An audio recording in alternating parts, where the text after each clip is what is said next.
Fellow Falcoholics, what is up? Welcome to another episode of the Dirty Birds and Brews podcast. I felt like I couldn't technically call it, Tuesday takes because we're No. not recording for Tuesday. So it's just Mm-mm. the Dirty Birds and Brews podcast. But Tre'Shon is here. So I don't know what to call it. I was like, maybe I could just like put a strike through the Tuesday and just be takes with Tre'Shon, and then we could be any day of the week. But we're workshopping that angle. But as you guys know, the Shrine Bowl coming up, starting, I think, media, by the time you guys see this, it'll be today.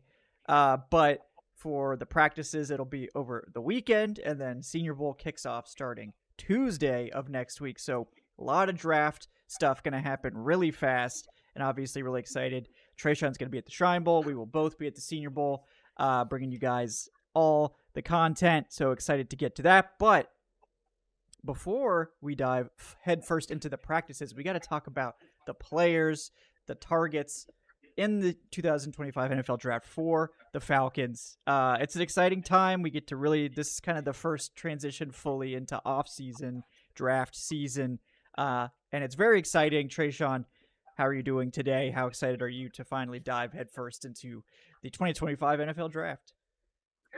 I'm pretty excited because if you know me, I'm a big special teams guy, and Shrine Bowl this year is going to be head coach by Marquise Williams, and I believe he's going to have the East team this year. So really excited to get to talk to the special teams coach and probably ask him way too many questions about long snappers and punters and other things like that all of our listeners are also very interested in. It's definitely not, a self, serving kind of interview or anything like that. This is what the people want to hear. Yeah, I mean, look, it's somebody has to ask these questions. I know that Marquise will appreciate someone actually wanting to talk about special teams. And there actually is a player I'm noticing at the Shrine Ball named Tre'Shon. Now it's not spelled the same. It's Trae Sean. But I did just notice that is quite the development. So obviously you have to get an interview with him. That's But probably my brother, yeah. yeah. But it's a good class at the Shrine, and it's a good class at the Senior Bowl. This is one of the best looking, I think, classes of the last several years for what the Falcons need, especially on the defensive line. This is a really, really, really strong class. You love to see it. This is also just a really strong defensive line class in general. This is a good year to need defensive line help. Probably a better year to have extra picks to be able to draft more of the defensive line help. We'll cross that bridge when we get to it. But today we're going to be focusing mostly on the prospects, the guys that we like as potential Falcons targets, guys that we're going to be watching. So we're going to dive into that in just a moment. Real quick, of course, want to bring you a word from our sponsor, BetOnline, folks.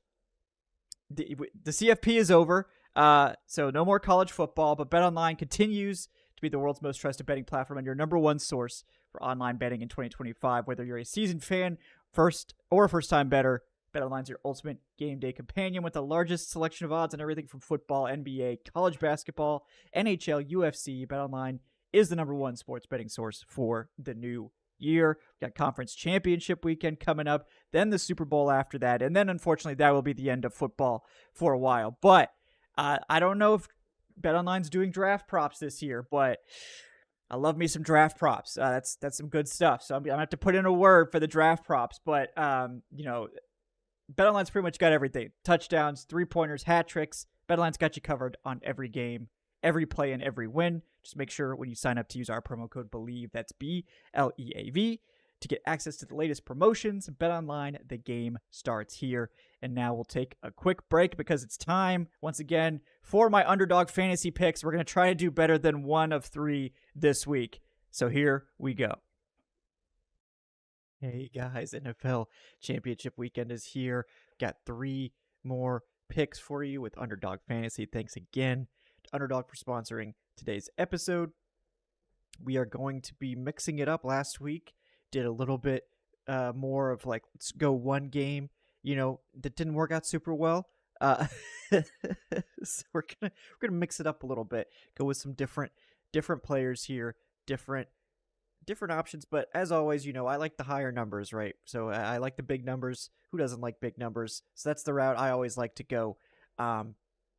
we're going to mix up the games a little bit. We're going to do a little AFC Championship and a little NFC Championship. And in the AFC Championship, I got to go with my guy, Travis Kelce. If you guys followed during the Prize Picks run last season, Travis Kelce was one of my go-to guys, and he got us home over and over again. And Kelce, particularly in the playoffs, the Chiefs just start going to Kelce. Last week was, I think, his biggest game of the season. And as a result of his receiving over the rest of the season being relatively low for him, this number of 68.5, not that crazy at all for Kelce. I also considered like a touchdown for him, that sort of thing. But I think the projection I like best was the receiving yards. It's 68.5. We're going to go higher for Kelce there. Feel pretty good about that one. And then we're going to go to Washington, NFC Championship. And the Eagles, I wanted to pick Eagles guys, but I don't know. Other than Saquon, whose numbers are just absolutely ridiculous, like his rushing projection, I believe, is like 130, which is crazy high. I'm not going to touch that, even though he probably has a good chance of beating that number. But we're going to go with some Washington guys, two guys that obviously have blown up this year. De'Ami Brown has blown up over the last month, really. But Jaden Daniels, 225.5 passing yards. We're going to go higher than that. He's beaten that number, I think, in like 6 out of his 7 last games. Obviously, the Eagles are good, but Jaden Daniels played the Eagles recently, I think within the last month, something like that. I think they played in December, and he put up 5 passing touchdowns and more than that number of passing yards. So I think in this game, with everything on the line, after watching what he did to the Lions, I think the Commanders' passing game is going to be effective enough to get this number. And then the other side of the coin there, if I'm thinking Jaden Daniels is going to have a good day, why not go after one of his receivers? And while I'm a huge Terry McLaurin guy, he's one of my main dynasty players, I'm going to go with De'Ami Brown here with the 42.5. De'Ami Brown has been on fire over the last month. That 42.5 number, not a huge number for him.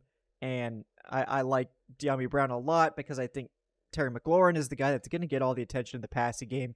Zach Ertz is also getting a lot of attention. I think De'Ami Brown is the guy that just happens to be open sometimes, and all it takes is 1 or 2 big catches to get that number. So those are the 3 we're going with. Guys, if you're not familiar with Underdog Fantasy, it's a unique approach to fantasy sports, simple pick'em style format. You select the players you think will outperform expectations, outperform projections. You don't have a lot of complexities, right? It's not, you don't have to set a lineup. You don't have to play DFS. It's got that user-friendly interface. You can set the numbers any way you like. The ones I set here were like the standard projections, but you can adjust up and down as you like. And, it will adjust your numbers accordingly.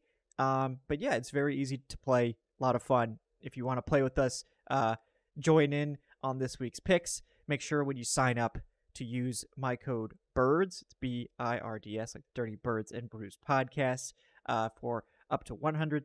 I think it's actually $1,000 of potential bonus cash, depending on your deposit, and a free pick as well to go along with that. So make sure to use that promo code BIRDS when you sign up. Thanks again to Underdog for sponsoring today's episode. All right, guys, welcome back. We are now going to dive first into the Senior Bowl, or the Shrine Bowl, because the Shrine Bowl is first. I'm glad they're not making it overlap. Like, there was this weird beef, between the Shrine and Senior Bowl directors, and, like, the Shrine was trying to overlap with the Senior Bowl at one point, and, like, obviously, us media people don't really care about any of that. Like, I don't really care about the beef. I just want to be able to actually see the prospects. So I'm glad that they've at least put like a day kind of gap between the two now. So we're past the beef. But, I know sort of the headliner, obviously, at the Shrine Bowl this year was, of course, getting Shadur Sanders in the building, which is a big draw. But there's a lot of quality players here. And I'm excited that also my Syracuse, my man, Kyle McCord, who kind of like revived his career with his season in Syracuse. I was not expecting that. It seems like all the Syracuse guys kind of came to Shrine, so I'm kind of jealous that you're going to get to hang out with all these guys. But it looks like a good class, just looking over. So that's always nice to have a strong Shrine and a strong Senior Bowl. Yeah, I agree. At first I was kind of thinking like, oh, it might just turn into the Shador Sanders show. Sometimes these all-star games, you don't necessarily get a great disbursement of talent. But I really got to hand it to Eric Galco, who runs East West Shrine. I feel like he really put together a good roster this year. There's a lot of top end talent. There's a handful of first round, maybe more than a handful of first round guys that are going to be there. So I think we're going to get some good competition in practice. We're going to really be able to see if some of the smaller school guys, lesser known prospects, are able to match up with the blue chip schools or whatnot and what have you. So I think I'm really excited to look at this.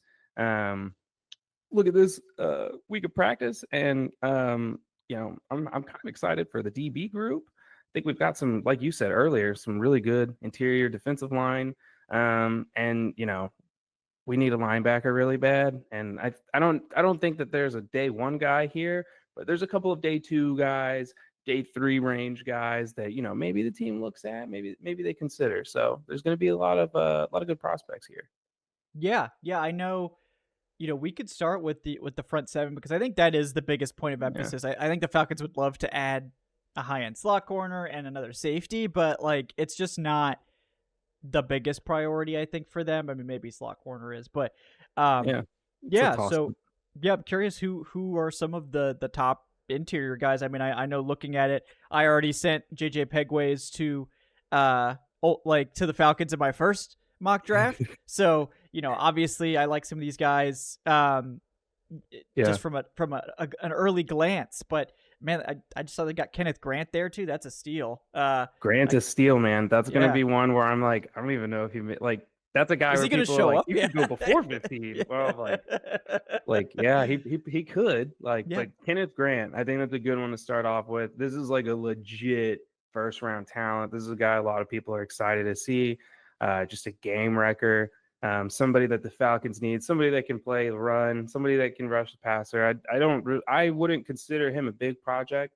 I will say I have not watched a ton of his film, but from what I've seen, it looks like the guy looks legit. So he's somebody that be excited to see. JJ is another one that you like mentioned earlier. Think him, and then there was somebody from.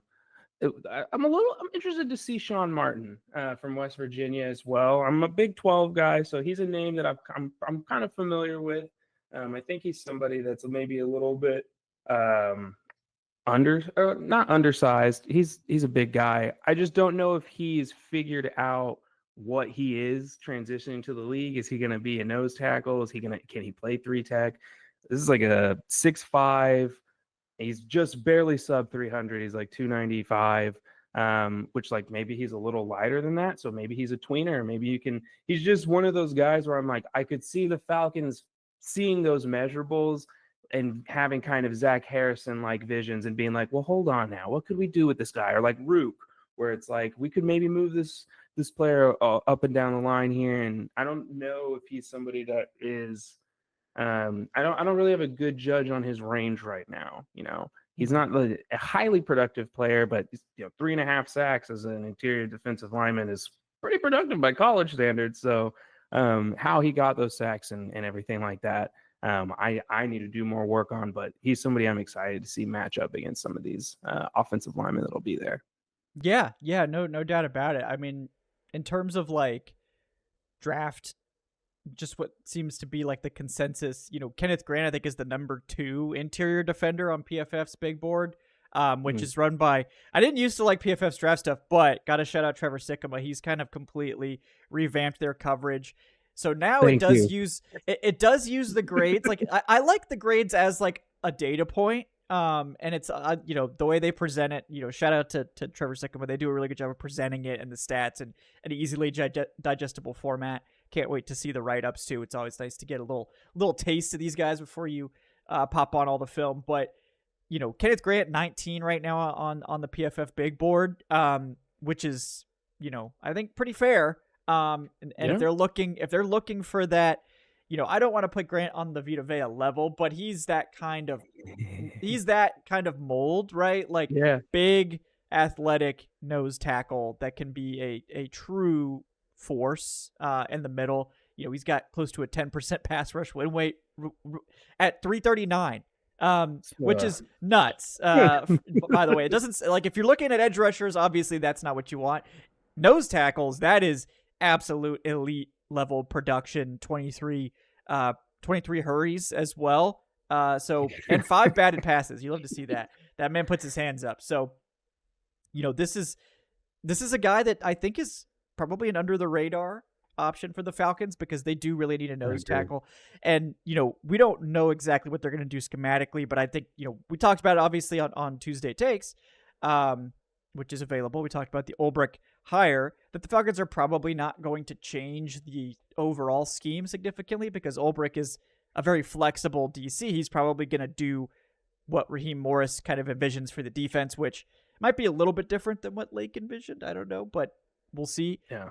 But if they're going to play that, they do need that nose tackle because as much as I liked Eddie Goldman's contributions as a pass rusher, which he was one of the best interior pass rushers we had. Hey, man, that was great. He was ready to rush the pass. Yeah. The run defense wasn't as good. He was more of a kind of a solid, average player there, but going from that to an absolute force in the middle could be a big deal. I do like that one. And I didn't realize he was there until I started scrolling through this list. So that's a good one. They also have maybe the best named duo of interior defensive linemen in the draft in Tonka Hemingway and Nazir Stackhouse. Those are just two of the best names. So that alone, I think, adds a lot of gravitas to the event when you get to have that level of name talent and caliber at an event. But, those are two, I think, late round guys that could interest the Falcons as well in terms of, obviously Nazir Stackhouse, the nose tackle for Georgia, really, really good run defender. People, I think, were kind of hoping he would take this next step and maybe become a better pass rusher. Never really happened. Only 2 sacks, I think, in his career.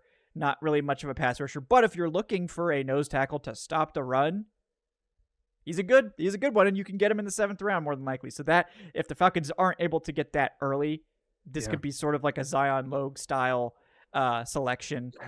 Just keep him on the roster. Yeah. Is Zion Logue out there? Everybody wants a nose tackle these days, man. Yeah.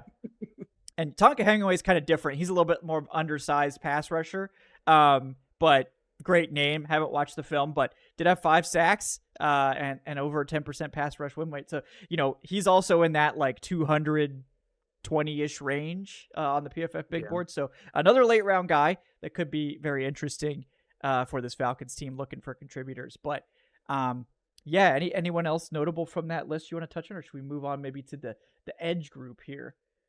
Yeah, I don't see anything notable. I think I would just say when we're kind of some of the guys we're talking about in the Falcons needs, what it really sounds like they're looking for is they need somebody who can kind of stay on the field for passing downs and rundowns. And that's kind of the big issue last year is Goldman, great against the pass. Can't leave him out there on 1st and 2nd down though, because if they run the ball, he's a liability. So I just think that's definitely something that will be, I think, at the back of their minds. And I know something that I'm going to kind of be looking for as well over there. Yeah, I agree. And, edge group a little quieter, I think, at the Shrine. I think this is a lot of potential day 3 guys, which is not bad, but Falcons probably not going to be investing. I mean, we'll see if they get day 3 picks. Right now they have 2 7s and a 4th. I think this would be a good spot, 5th, 6th round type guys here. Not sure if the Falcons will get a 5th or a 6th round pick at any point. Maybe they will. But definitely some names to keep in mind in this range. But really, I think the linebacker group is where it gets interesting because I noticed that I was like, oh, why is Chris Paul not at the Senior Bowl? Oh, because he's at the Shrine Bowl. And Chris Paul's definitely a name I think Falcons fans should have circled in terms of that 2nd round pick. Yeah, I agree. I think that he's, the linebacker group here, I also think is okay, but I do like Paul. I think that that's somebody that's going to actually be really interesting to see in the All-Star environment. He was somebody that I was also expecting to be at Senior Bowl. And I'm trying to think, honestly, I have not looked over too many of the guys on this linebacker list just yet. I'm pretty familiar with he's from UCLA. Where did he just go? With Kane Medrano, just from the Carson Schlesinger film that I've been watching. I do feel like Kane is like, between the two of them, the lesser prospect. I think Carson definitely kind of carried. But Kane did put some good stuff on film. I think that he showed you day 3 linebacker type skills. He's somebody where I'm not necessarily sure if he transitions and he's a coverage will linebacker. They kind of had Carson do a lot of their coverage responsibilities, but he was still tasked with some. So he's going to be an interesting player to see if he gets a boost from being in that environment. Somebody that I've been told about that I have not watched a lot is Jackson Woodard from UNLV. I did not watch a lot of UNLV, so I'm not very familiar with their defense or their players. So he's somebody else that I'm going to keep an eye on. And I know we just went past the edges, but I will say there's 2 guys there that I could see being a fit just based on kind of like what the Falcons like from their guys. One of them would be Tyler Barron from Miami. 6'5", 260. Very interesting, good measurables. He's not really been talked about much in this edge draft class. Pretty decently productive. 5.5 sacks. Not sure about the pressure totals, but older guy. Somebody that I could just see the team, enjoying. I think he's a 5-year starter, like something like that. So he's been playing since 2020. Check some of those Fontenot boxes, And then the other guy would be Tyler Batty from BYU, 24 years old, team captain type, leader of the defense. All those boxes checked. Again, 6'5", 275. We've talked about what are they going to do schematically? What is Raheem like? Jets had some bigger edges. They still had Will McDonald and Hassan Reddick, who are your DPRs, your undersized guys that go get the ball. We kind of have that in Ebiketie. And then we matched Arnold with Judon, who I think kind of fits the mold of that bigger strong side edge that you have playing against the run. So Batty, Barron, when I'm looking at guys where I'm just trying to figure out, do you have the measurables that would even kind of attract the coaching staff to you? And these are 2 guys where I'm like, okay, we'll see what it looks like on the practice field, but they're definitely we'll see how far we can stretch these day 3 picks. Right. No, I think you brought up. It'd be interesting. Yeah, because I hadn't done any work on any of those guys. I think definitely Barron and Batty are interesting. I know Fadil Diggs from Syracuse, just from watching him a bunch here, was a productive pass rusher. Nice. Left something to be desired against the run. But he had 8 sacks for Syracuse this year, about 30 pressures, I think, roughly. So he was a productive player there. More of a DPR type, but again, someone that may be in that 5th, 6th round range you could look at. So I like that too. But I know you mentioned you were excited about the DBs, so I want to make sure we have time to get to those guys. So who are some DBs that were standing out to you? Yeah, man, what a DB group. So Kobe Bryant, let's start there with him. Maybe this is the inside out guy. I think Kobe's he's not the biggest corner, but he's aggressive. He's twitchy. Good athlete. Somebody that I think could really excel here in this environment, especially. It just kind of feels like one of those guys that's going to match up well at the All-Star week. The one I'm probably most excited for would be Jabbar Muhammad out of Oregon or Washington. Previously before Oregon, in case that name sounds familiar, but doesn't line up with that school. I was very interested in him last year. He was somebody that I thought okay, this could be a good fit with the Falcons. I know that he's I think he's a 5'10" guy. I think that's what he's gonna measure out at. He's not the biggest guy, so that doesn't always matter, especially when you play corner. I'm not sure if his skills are translatable to the inside. I don't know if that's really his game. I think he could be on the edge. I don't think he's going to come with, those Brent Grimes hops at that size, but he looks like a nice athlete on film. Very sound, very good technical corner, kind of just like a more, kind of like a better version of Clark Phillips. To be honest with you, and like I was, nothing against our boy Clark, but it's just the difference between being that 4th round talent and being that 1st round talent, because that's really what Jabbar is. This sneaky underrated player that I think is going to be there that I'm excited to see. He missed most of this season, and that's going to be Siobhan Ravel. Yeah. Really interested in this guy. The Falcons have not had like a big corner in a long time, and this guy is like 6'3", 190, something, like very well filled out frame. Only played like 3 games this year. I think he still had 2 interceptions, something like that. He's somebody that a lot of people were looking at coming into this season and were excited about. Unfortunately, he had the injury. Looks like he's healthy. Everything's good to go. He's going to be at I think he's full go for Shrine. So he's another corner that I'm excited about, that I'm thinking about, on day 2 or day 3 with a trade up or something like that. Again, not necessarily sure where he falls in the prospects right now, but he's somebody that I think could rise quite a bit. Oh, I totally agree. He's someone that I had tons of hype out of 2023 from East Carolina. Like, in 12 games, he allowed 19 catches. That's not a lot of catches, for the record. Yeah. And obviously, I think he's just a tremendous zone corner. Then missed the season, so it's like, okay. What do you do with that? Obviously, the All-Star circuit's a good place for him to kind of show that he's healthy, and then obviously the athletic testing will be big, to see what he can do there. But the size alone, like, that's gonna get him drafted on day 2 probably, just from that and the great tape he put out in 2023 and to start 2024. So he's definitely someone that I would have my eye on there. And yeah, I like the Kobe Bryant shout out, and the Jabbar Muhammad as well. I haven't looked at him. I know a lot of people are excited about Shiloh Sanders and stuff, and not surprised. But yeah, there's a lot of talent in this class, and depending on what extra picks the Falcons get, whether those are like day 2 or like day 3, we'll probably bring into focus some more of these options. But with the 2 7ths, a lot can happen. But speaking of those 7th rounders, I know you mentioned special teams. Any special teamers here that you're watching? Oh, finally. I've been waiting all day. All right. The specialist to watch is going to be Kai Kroger, in my opinion. This is a guy who has, I think he's pretty skilled. Was able to be he's listed as a punter. He was a place kicker as well in college, so he can kind of do it all. Very, very interested in seeing him. I'm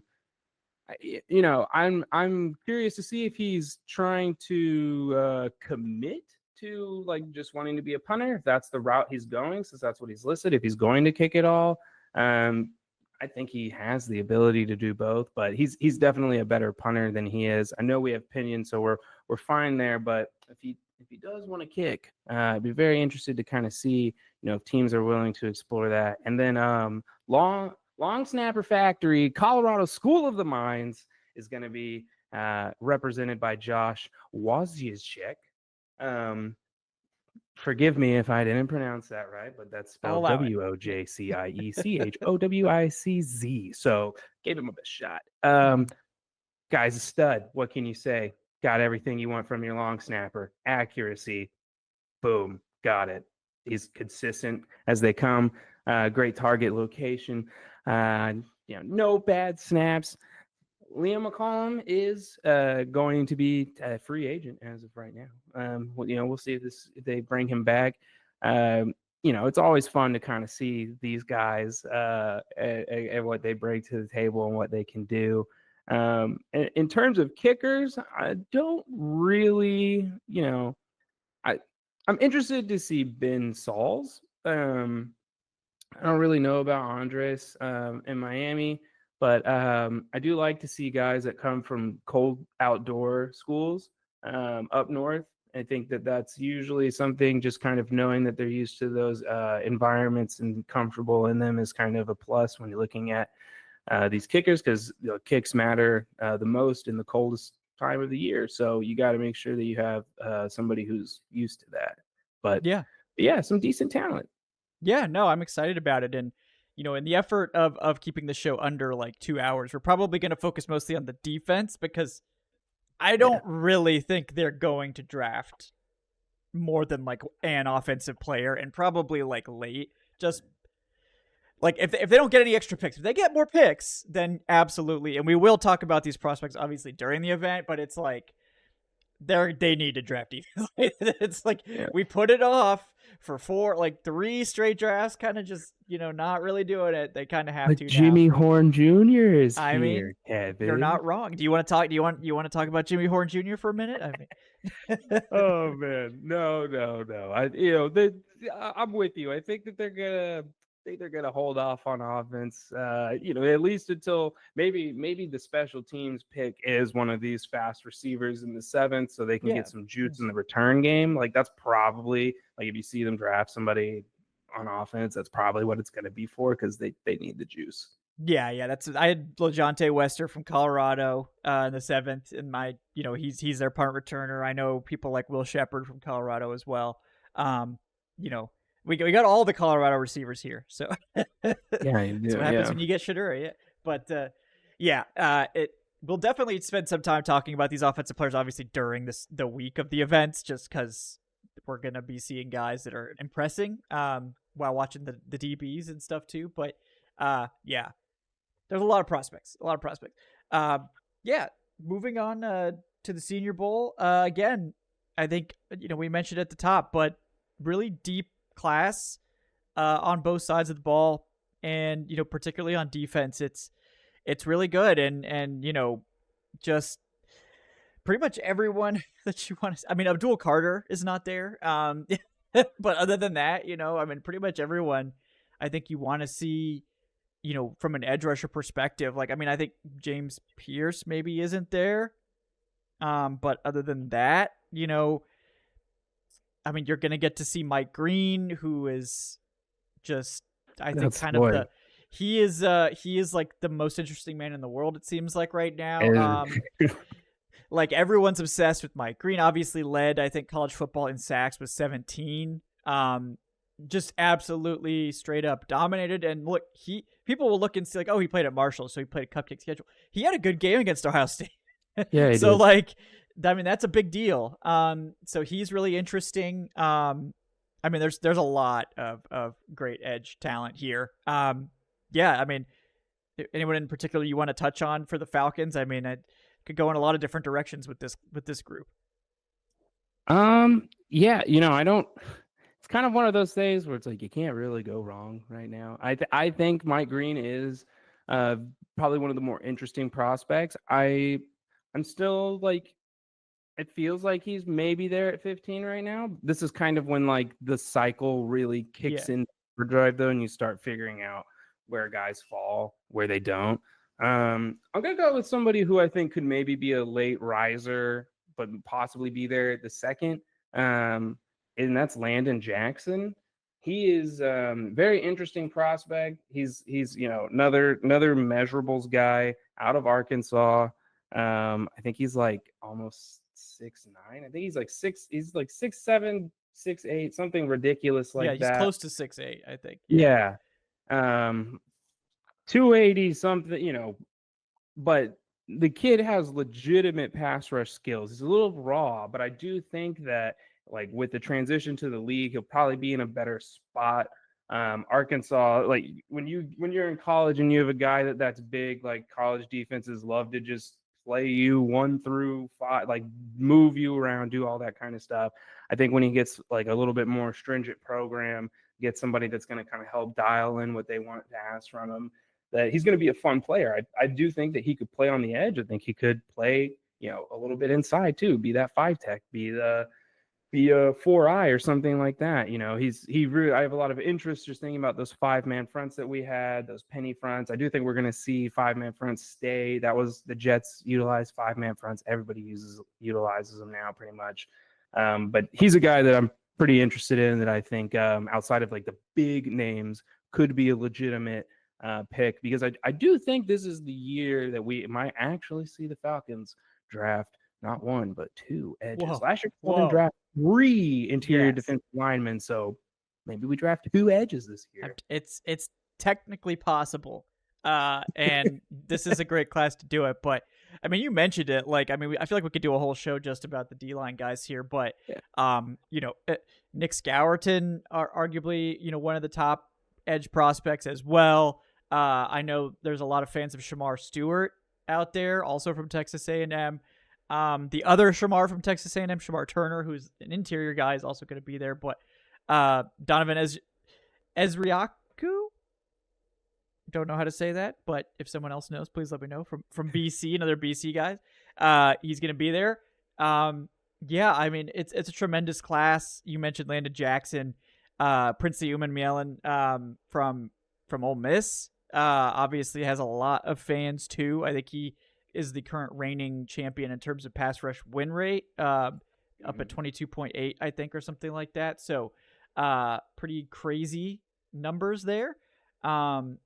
Just a great group. And really excited to see all these guys. And you mentioned Landon Jackson, like, he's definitely one of the best, like, run defending edge rushers too, which obviously was an issue for this team. So, wouldn't be upset in the slightest with a move to shore up that side of the ball as well. Because they do need it. Yeah, and honestly, like, your edge rusher as a rookie is really not going to get to the quarterback that much. Like, it's always very overrated, the production you're going to get. And I know everyone's going to be like, but Trey, look at verse, look at what just happened. And I'm like, for every verse, there's 2 Turners and Latus. Okay, Turner and Latu both went ahead of verse. Both of them only finished with like 3. I think Latu had 3.5. I think Turner ended up with 3 sacks. That's your average production. Like, go look at Khalil Mack's rookie year. I think he only had 4 sacks. So you want somebody that can play the run immediately, because that's their best shot at getting on the field and giving you legit impact. A&M is bringing a lot of interesting guys. The one we didn't mention was Nick Scourton. I think a lot of people have noticed are really starting to get excited with his hype. I know he's a guy that had to put on some weight. People think that maybe he's going to be able to shed, or maybe he's going to be able to just kind of get a better role for him in the NFL. Some feel like he was out of position, so excited to see him. Yeah. Not a guy that's on the edge, but Deon Walker. Oh, yeah.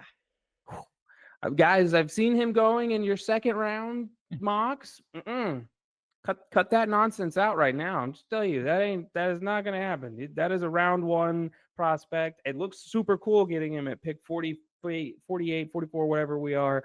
But that guy is a first round prospect all the way. He would be a beast. I wouldn't mind it. I'm just saying. Yeah, if you're looking for, like, maybe we can hope that someone can turn into Vita Vea, it's definitely Deon Walker, like, in terms of the size, right? I mean, 6'6", 45. He's the guy that looks the most like Vita Vea in this draft. But not as clean a projection, actually kind of mediocre against the run, despite being that big. Really good pass rusher, though. He had 8 sacks in 2023, so that's going to get him drafted high. But yeah, I mean, kid too. Only 20, I think. I think he'll turn 21 before he's drafted, but pretty young. Oh yeah, but the interior class is great too. I know TJ Sanders from South Carolina has a ton of fans as like a fringe first rounder. It's just a really deep group overall. I think there's a ton of the top interior guys there. Omar Norman Lott, I think has a lot of fans as like an elite interior pass rusher. Didn't, again, play super well against the run, but almost a 20%. He had almost a 19% pass rush win rate from the interior, which is almost unheard of. Playing almost entirely in the B gap. So that is pretty special. And that's not Alfred Collins too. If we're looking for another, there's a lot of great nose tackles in this class. Alfred Collins is another one. If you're looking for more of that traditional nose tackle build, doesn't have the ceiling maybe of a Deon Walker, but I think a better player this very moment and more likely to be available in the second round. But it's a great group. Princely Umanmielen. I said Umanmielen, but I don't know. Umanmielen. I heard you mention him earlier. I kind of forgot. Look, man, I like guys that crash out. I'm gonna be honest. There's a video of him earlier this year. He's like mad as hell.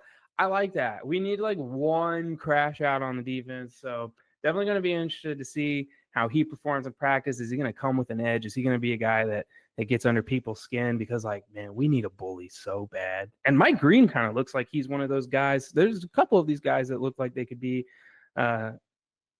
providing something like that. So really interested to see him as well. Yeah, and I think the linebacker group also has some absolute kings out there, and you mentioned Carson Schweissinger already from UCLA. He's a guy that's got a lot of first round hype behind him right now. But some other good players in that group as well that I'm excited to get eyes on. Yeah, Carson is a guy. It's going to be interesting to see how he tests physically. I think he's going to be really fast. Looks really good in coverage. If you were to ask me who looks like the most Falcons linebacker of like the group right now, it is kind of like him.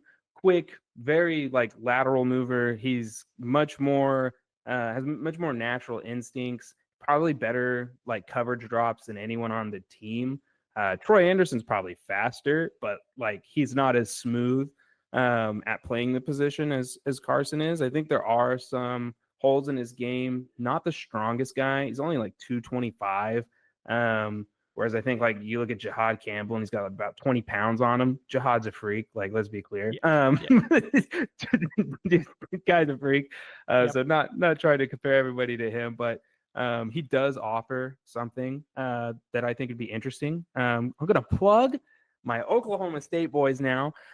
Nick Martin, Colin Oliver. Nick Martin's a dog. This guy is just an absolute animal, physical, just a pit bull on the field, undersized linebacker. I think of him as like a better version of Malcolm Rodriguez, who plays for the Lions, another former Oklahoma State linebacker.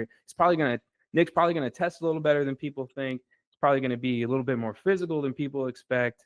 And then Colin Oliver's a really interesting player. He started off as an edge. He was like Big 12 newcomer of the year. I think he almost led in sacks as a freshman. And he was playing with under Jim Knowles at that time when he was at Oklahoma State before he went to Ohio State. Knowles has a pretty decent track record with some of the guys that they've recruited and have gotten into the league and stuff like that. So Colin is, I would say, undersized to be an edge, but like well suited to be a inside off ball linebacker. He's kind of like a poor man's Jalen Walker. Like if you're looking at prospects through this class of guys who could maybe do both, he's somebody that I think kind of falls into that line. He offers you real pass rush ability. So is he a guy that the Falcons like? And kind of like can use all over, similar to Caden Ellis, actually have like get legitimate pass rush production from him if they put him on the line or anything like that. So excited to see how both these guys match up against the competition, because like there's a lot of competition. It's gonna be we're gonna get these guys tested. There's no doubt about that. I think you covered a lot of them. I like Jeffrey Bassa from Oregon too. Kind of like a do-it-all linebacker, good size. I'm excited to see how he looks, but it's a good group. Excited to see that. And if you want a Nate Landman replacement, you could go look at Danny Stutzman from Oklahoma. Yeah, I knew you were gonna say Sooners. If you want that guy that he's gonna tackle and he's not gonna be able to cover anyone, but he can tackle.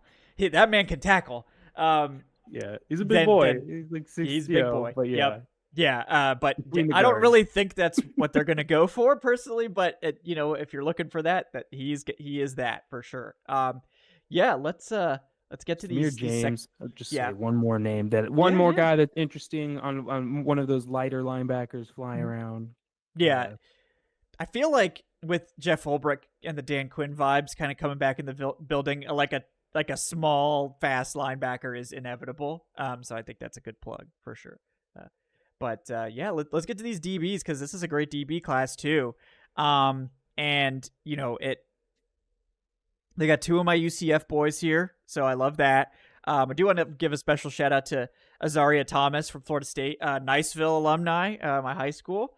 one of the best Niceville players ever. So shout out to him coming to the Senior Bowl. I'm gonna have to chat him up about the Niceville days. But any guys in this group in particular that you're looking forward to seeing? Thomas was really interesting, man. I think he's somebody that, again, bigger corner, 6'2". I'm interested to see kind of how they want to play the outside. Mike Hughes not a small guy. I think they kind of liked the play they got from him out there, and the league's kind of getting to a point like you don't need to be a bigger guy to be a run defending corner, but most run defending corners are bigger guys. so so it's definitely a quality that I think teams are going to start valuing a little bit more as we kind of are in this transition of back to, not full on power football, but teams are going to be running the ball at you again. And if you can't stop it, they're just going to keep going. So he's definitely somebody that's interesting to me. Jacob Parrish, interested to kind of see how he performs in this environment. I've not seen anything of Quincy Riley, but I've had a couple of people talk to me about him and say that they seem to be interested in him. So he's just another person that I'm going to be keeping on my list. I think outside of that, though, there isn't really anybody that that I think is sticking out to me for any specific reason at this point, honestly, besides, your boy Thomas. Yeah, I like Thomas. I think one guy who's going to be a really interesting watch. He's kind of like the latest in that line of, I'm blanking out on the Seahawks corner now, but the guy who came in as like a late day 2 guy and by the time he left was a first round pick. But that's Darian Porter, the 6'4", 200 corner from Iowa State. Mm-hmm. I know everybody wants to see him. Really only one season as like a starter, but huge, right? Trey Amos from Ole Miss, I think is interesting. I wish Jahdae Barham was there, but I think he's like, I'm the number 1 slot corner. I don't need to spend my time doing this. We all know. But it's a good group of corners. I'm excited to see them. And honestly, like, not a lot of slot guys in this class. Obviously, some of these people will convert to slot, but I just thought that was interesting that we haven't really seen a ton of slot guys here. But I do think the safety group is good too, and I think the Falcons are honestly just as likely to invest in a safety as a corner. And one guy I've always really liked is Andrew Makuba from Texas. I think he's a great safety. Again, if they can pick up a 3rd round pick, that would be perfect. I know Lathan Ransom from Ohio State has a lot of fans. I think Castro is going to be here too, right? The Iowa. Yeah, Castro's going to be here. He's somebody else that's interesting. Sebastian. Yeah. Yeah. So, I mean, yeah, and Xavier Watts. I mean, I think that's like 5 of the top 10 safeties at least. So a good safety class here for sure. Yeah. Safety's like the weirdest position, I feel like, and it's been very difficult to like get a read on what they want to do there every off season. We saw the Justin Simmons signing come in late. I think they really were hoping like the 3 safety rotation of Helms, Simmons, and Bates was going to be able to come to fruition, and it didn't happen. And I think that's kind of why we saw Simmons get stretched thin and then just kind of look average, because he was doing stuff where it's like that would be DeMarco Helms in the box playing the run right now. Yeah, so I think you're right, though, that like safety is going to be like a position that they're definitely eyeing. And, we'll see what they do with Simmons, but that'll definitely give us some direction. But we know Grant's free agent, so unless they're like jumping into like Terry's like, I got to get my boy back in here. Don't think so. I think honestly they're probably okay with DeMarco Helms starting, but I think they would love to have a rookie in here, whatever that looks like. But this is a good safety class. I'm curious to see where they go with it. But we're going to get eyes on a bunch of these like day 2, early day 3 safeties. And I think we'll be able to pick out some favorites from this group. Because I think it's got the potential to be a really good class there. And I do got to give you a minute. If you got any specialists that you want to shout out from the Senior Bowl roster, I wanted to give you the space to do that. I know that's important to you. So, I'm going to be honest, not really too impressed with the group. So, we'll see when we get there, but nobody to gloat about. Nobody that's going to dethrone Younghoe Koo in camp this year? I don't think so. No, not here. Yeah. Not here. Yeah, they're gonna have to get real creative if they want to do that. But I don't think they actually want to do that. I think they will bring in some kind of competition. No. But and yeah, I think we'd be remiss not to mention this they have a pretty good quarterback class here. I think it's obviously not on the level of Gotta last think year. ahead. Yeah, not on the level of last year. But we do have Jalen Milroe. I think Dylan Gabriel's really underrated. I think he's gonna go on day 2.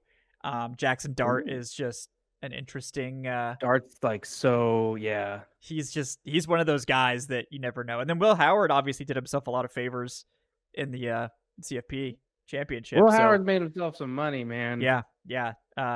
But yeah, I think that's a good little preview here. We're not going to talk about the receivers. We're not going to talk about the first round draft pick they take. You want to shout out? You want to shout out your boy? Yeah.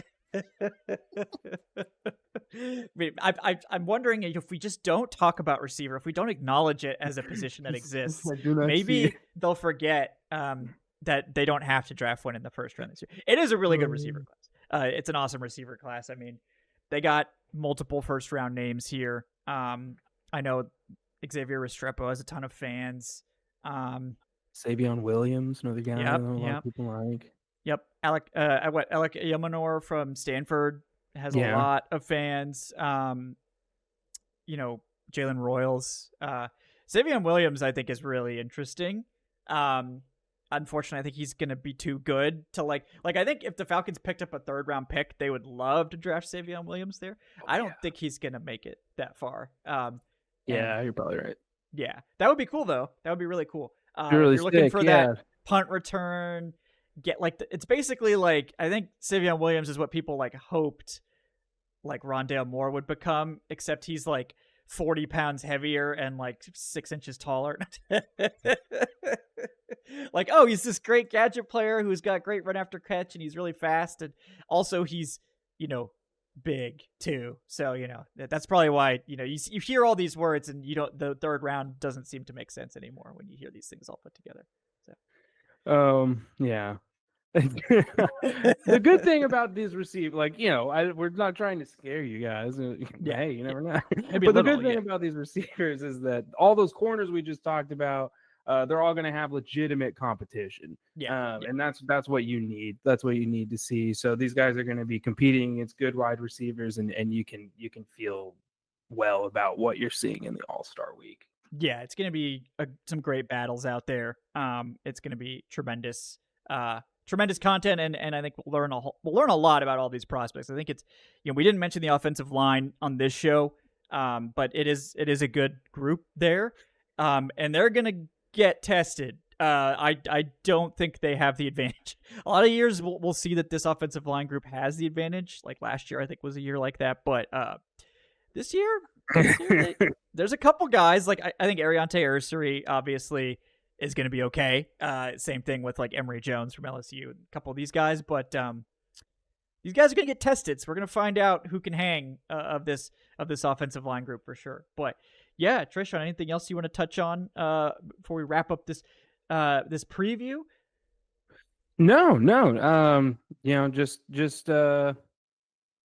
Just excited to see these guys, in person. It's always great to kind of look through and see, who all is going to be there. And then, I always try to come in with a little bit of knowledge, but not so much so that I feel like I've made up my mind. So I'm going to try to keep it, pretty level. I've got some favorites right now. And then after we see what we see, then we'll get back to the film room and kind of see if the things we saw match up with the film, and take it from there. And hopefully the Falcons take 1 or 2 people we like. I don't know.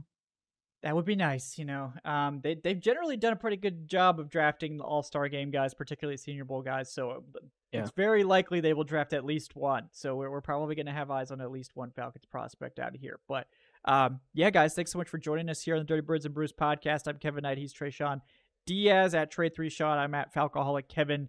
Please like, subscribe if you enjoyed today's episode. Leave us a comment on who you're going to be watching at these All-Star Game events. Anyone you want us to keep an extra special eye on too.